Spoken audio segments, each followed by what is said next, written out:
Alright, so the fall run is in full swing here in western Long Island Sound, and this is the only time of year you can catch what I consider to be the three primary game fish. We have stripers, we have bluefish, and we have albies. So that's what we're out here doing. We're going to run into all three species today, and it's going to be a super fun trip, and you'll get to see some of the different techniques we're using to catch these fish, and you'll see a lot of what's similar about catching these fish too. So if you're already a subscriber, thanks so much for tuning in, and if you're new here, welcome to the channel, and I hope you enjoy the video. Alright, so we just spotted some albies underneath these birds here coming out of the water, so I'm going to throw a 1 ounce epoxy jig at them, and like I've said in other videos, I'm going to burn that in pretty quickly, just skipping the jig across the water.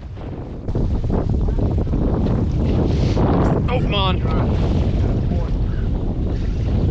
There you are. And for this trip, I'm using my Shimano Stella SW4000, which is really nice for this kind of fishing because I can get a really quick retrieve. It's got 40 inches per turn, and I've got that spooled up with 30-pound Daiwa J-Braid Grand, and I've got the Stella on a G Loomis IMX Pro Blue 84.3 SF. Albie? It's not fighting like one yet.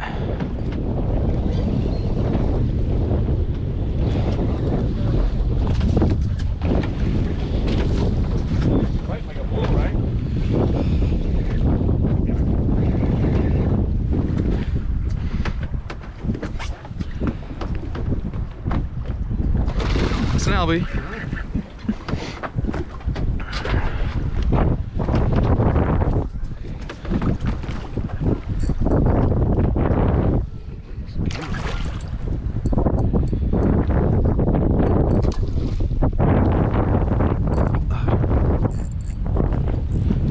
Now he's pissed. Yeah.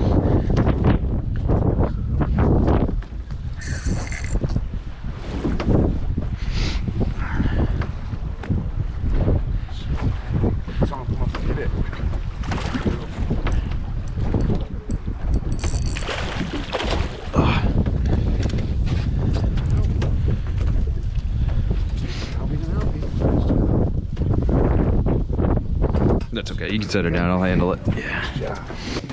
Now, albies do come and go pretty quickly, and we couldn't find any more, so we're going to move on to the next species. Is that crazy or what? I see him. They're in the right spot. Yep, see these flashing right there? The blues, I think. Don't get rid of that. You're on, right? I don't know. Got him. I think it is a blue. Yeah?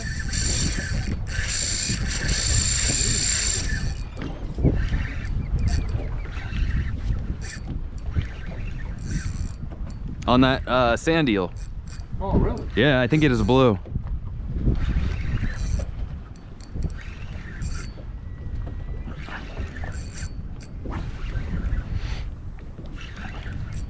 And if that's the case, that's the last time I'm going to use that plastic. Yeah, so right here I'm using a lure called the Mad Eel, and it's made by Fish Labs. It's just it's a soft plastic sand eel. I don't know what I was thinking throwing a soft plastic into a blitz, too, and you know, I think that's probably gonna be the end of it. That's okay. Yep. No, that's all right. There you go. You got it. He crushed that thing. It's a good fish, right? Yeah, I think it's okay.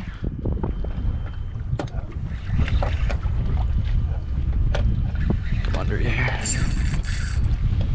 Daddy. You got it. Nice blue. Yeah, big blue. Big blue. Look at the net.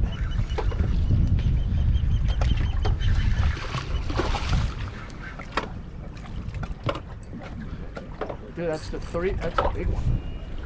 That's a big ass blue, bro. Big blue.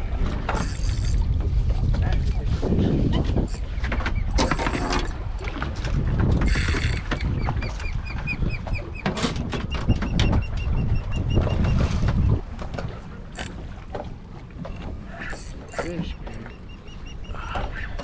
Look at everything today.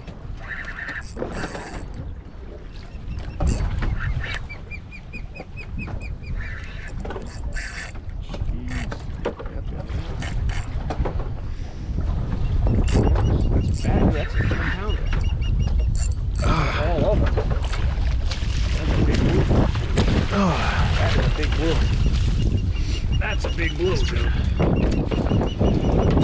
That is not a small fish. That's over 10 pounds. Nice, dude. Dude, Hell yeah. that's over 10 pounds. Oh yeah. That's the end of that eel. Yeah, so if you're not familiar with bluefish, they have a mouthful of teeth, and they will tear apart pretty much anything you put in front of them. So soft plastics are never a good idea unless you're okay with just using them once. And I mean, they'll even do a pretty good chew-up job on your plugs as well. So definitely want to keep soft plastics away from them. And I'm going to switch over to using a jig now for the rest of this video, and it's a 2-ounce gotcha jig fish. I think you can get them on Amazon. They're pretty common, but it's just a pretty typical tin. And again, I'm going to throw it into these blitzes and not retrieve it as fast as I would for an albie, but just try to mimic a fleeing bait fish.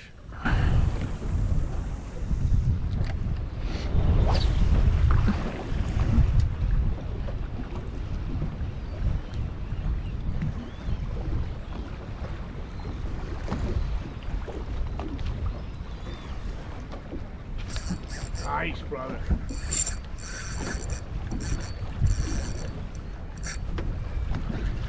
You're on fire. What's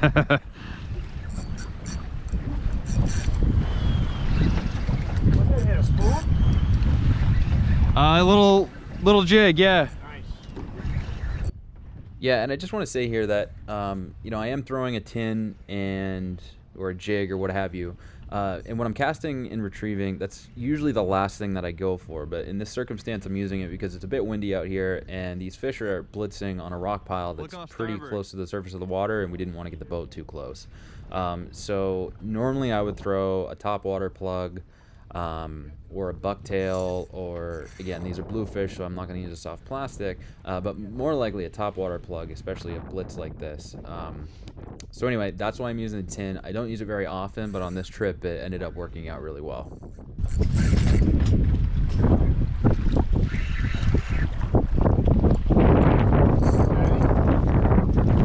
Yeah, good size. Oh, yeah.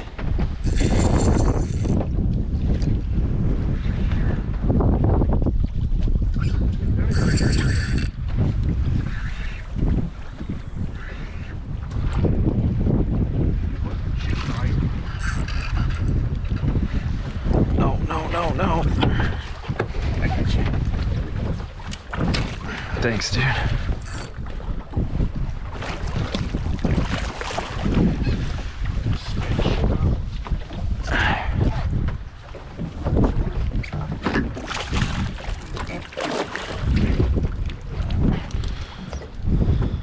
Thanks, man. These are fat, beautiful. Look at that. Hey, and the fish are still breaking the surface of the water all around the boat, so we're going to keep casting at them. Back you go.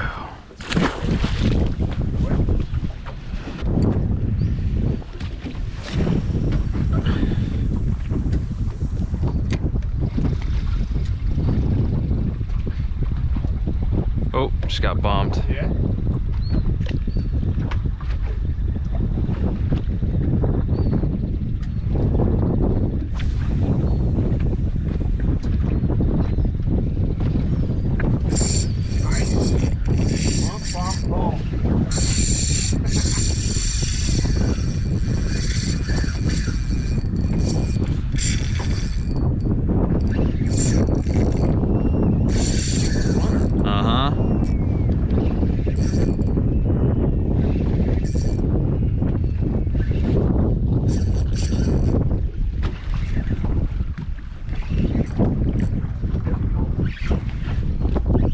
On top? Yeah, and Glenn just hooked up there. He threw a top water plug into the blitz and hooked up pretty much immediately.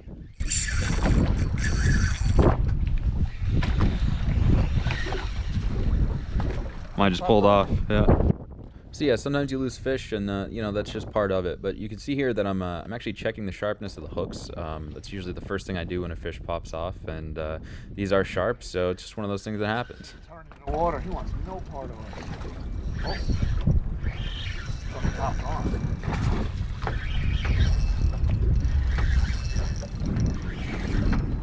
No, there's one right behind him. Is there? I had two on. Maybe had two. There's one right behind him.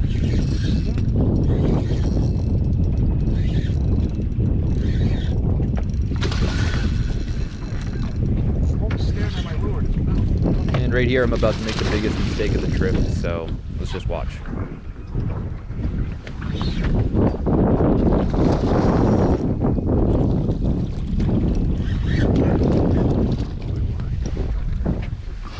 Just watch this. Got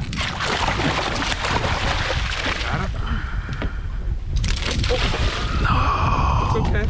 That was a fatty. You get the video? Yeah, I really have no idea what I was thinking here. I had no business trying to swing that fish over the side. You know, it was a 10-pound fish. You should have grabbed the tail or grabbed the net or anything but that. So, like, I don't know what's wrong with my head sometimes, but that was, you know, don't do that. That, you know, Hey, we get excited. not good. That was a fatty. Remember, losing fish to the boat, you're not hooking fish, right?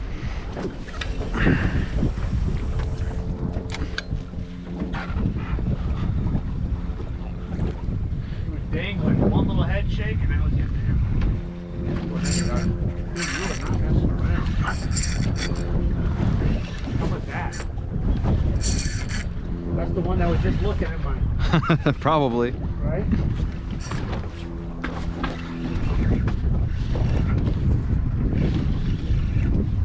They are loaded. Load them up.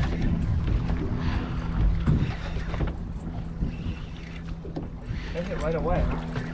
Yeah, like right away.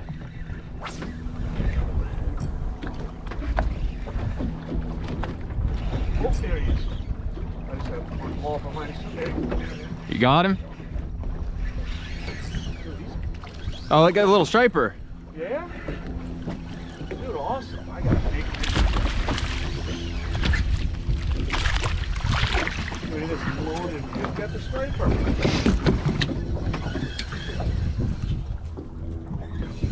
This is big. This is nuts. Horses, too. Playing around. That's how we do it. These have shown up. Look, and this thing took me out. It's gotta be.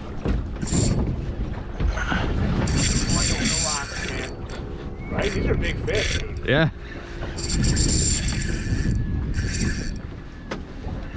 This is insane. I think we came back out and checked, right?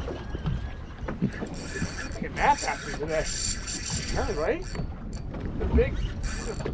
Some horses. Especially with these bigger. Oh,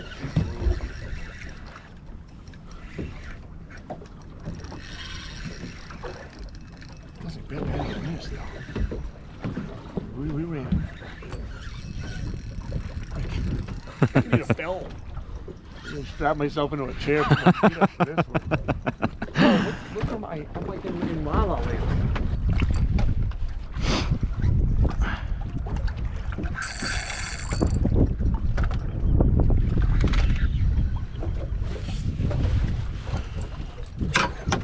Atta boy, see that? Multitask. That's right.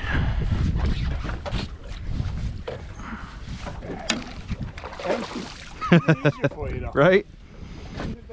Yeah, so Glenn's busting my chops there because he's usually the one doing the netting for me. So he gave me a little pat on the back there for going after it myself. And, you know, sure enough, I dropped the fish. So that was the third one we dropped today. And, you know, for the amount of fish that we're getting on, it really doesn't matter. So I'm going to sort this mess out here and we're going to get back to it. Oh, yeah, hook it up. Oh, my Lord.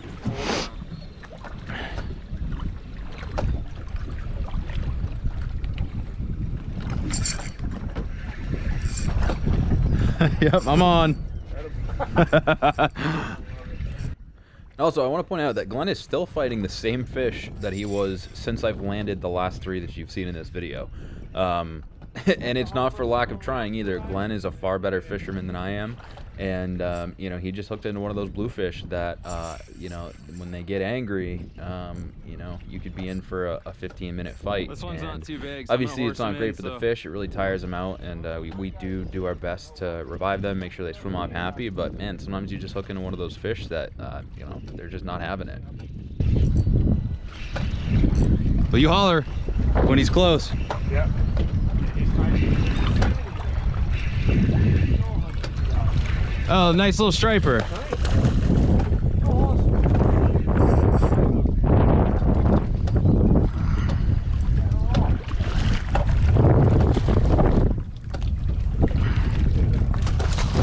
What's that?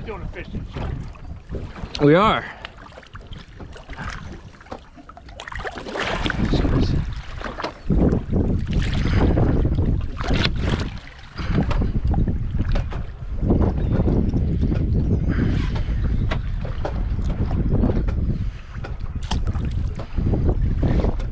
Pretty little schoolie.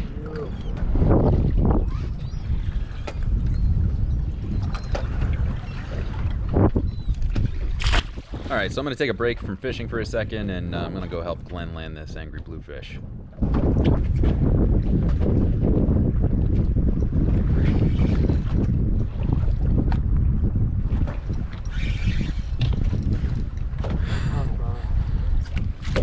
Count the papa.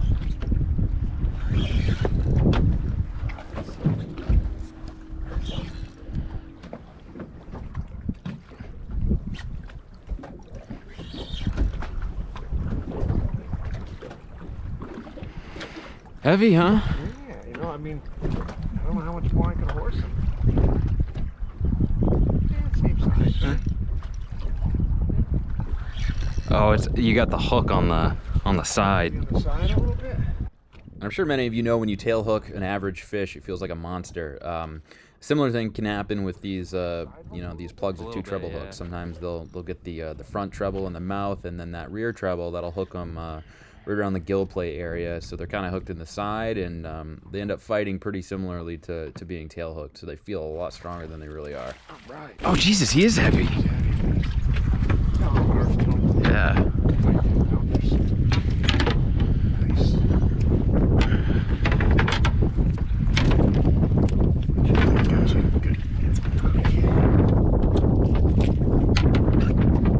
Oh, beautiful. That'll work. Slow down, buddy. So as you can see, the fall run is in full swing here in Western Long Island Sound, and if you want to see more videos like this, click one of the ones on your screen now. And if you're not subscribed to my channel and you don't want to miss out on future videos, make sure you go over and do that. I'm going to be posting a lot in the next couple of months. The season is winding down, but the bite is really hot right now, so there's going to be a lot of cool content coming at you soon. If you made it to this end of this video, thank you so much for watching, and I really appreciate the support. Tight lines to you all.